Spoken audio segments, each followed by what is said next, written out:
Hi guys, ako nga pala si Charles Adrian A. Ngayong araw nga pala ipapakita ko sa inyo ang Kadiwa, ang Arena at Charbel at dito sa simbahan namin. Kaya tara, puntahan na natin. So ito guys, andito na nga pala ako ngayon sa may Kadiwa at ipapakita ko nga lang pala sa inyo kung ano ang mga meron dito. Kaya tara, simulan na natin. So guys, andito na nga pala ako.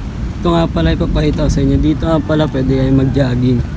Kung napapagod naman kayo, pahinga lang kayo sa mga ganyan. At dito, yan, pwede rin kayo mag-exercise dyan guys. Dyan na. At dito rin pala guys, tanaw rin yung Lasal. Yan, Lasal guys. Guys, papakita ko pa sa inyo mga iba dito. Dito pa guys, ayun no. Pwede ka rin dito mag exercise. At yun nga rin pala yung playground. Dyan. Rin guys, may playground dyan. Kabilaan nga lang pala.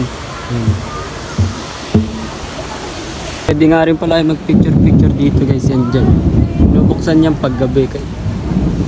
Pala yun sa loob guys dyan, sa entrance. Bawal kasi pumasok ngayon dyan eh. Gabi lang dito nagpapapasok. Guys, tapos na nga pala tayo pumunta sa may Kadiwa Park. Ang pupunta naman natin ay ang Arena. Pupunta na natin yun ngayon guys. Kaya tara, punta na natin. So guys, so punta na nga pala ako doon. At ayun nga pala yung Arena. At sa likod niya na yung bagong City Hall. At ayun naman ay school ng college. Tapos doon sa baba niyan guys ay yung oval. Papakita ko nga pala sa inyo dyan guys. Lapit lang tayo doon. Malapit na nga pala tayo guys. Ayun nga pala yung City Hall. Ito ang Arena. At yung school ng college. At sa baba niya na yung oval. Kapit na ako, dito nga rin pala may playground. At yun nga pala yung area 1. Doon may simbahan din dun guys. Kapit na ako. Ito nga pala ang tapat ng City Hall guys. At tayo nang malapitan dito sa Arena. Kaya pala guys, inaayos pa pala yan. Unti-unti na natapos yun. Gaganda ng ating City Hall. Ito guys, tanaw na natin ang oval. Yan nga pala yung oval guys. So, dyan, papakita ko sa inyo yan dyan guys. Malapit na tayo.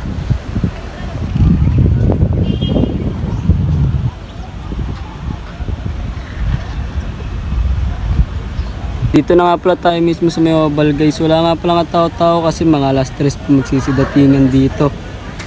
Guys.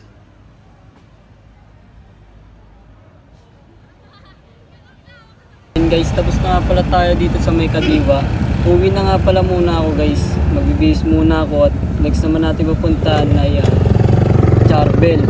Kasi mag-jogging din ako guys. At pagkatapos natin mag-jogging, pupunta tayo sa may simbahan sa amin. Kaya tara. Ganito nga pala sa Charbel guys. Yan.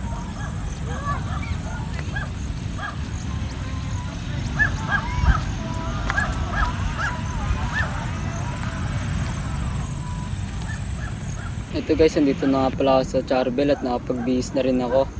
At ikot nga lang pala ako dito guys ng 3 kaya 5. At balikan ko na lang kayo guys pagtapos ko mag-jogging.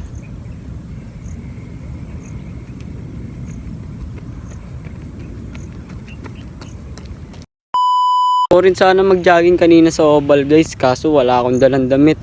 Kaya dito na lang ako magja-jogging para malibot ko rin kayo dito. May pakita ako ng Charbel. Ayun guys, tapos na nga pala ako mag-jogging.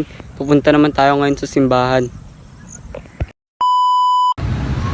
Ito guys, andito na nga pala tayo sa may simbahan. At ito nga pala ang kapilya. Diyan pwede magsindi ng kandila.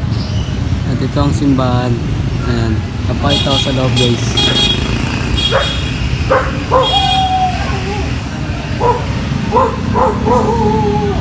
May mga nagmimisa nga rin pala sa loob guys. Ayan. Sa loob guys.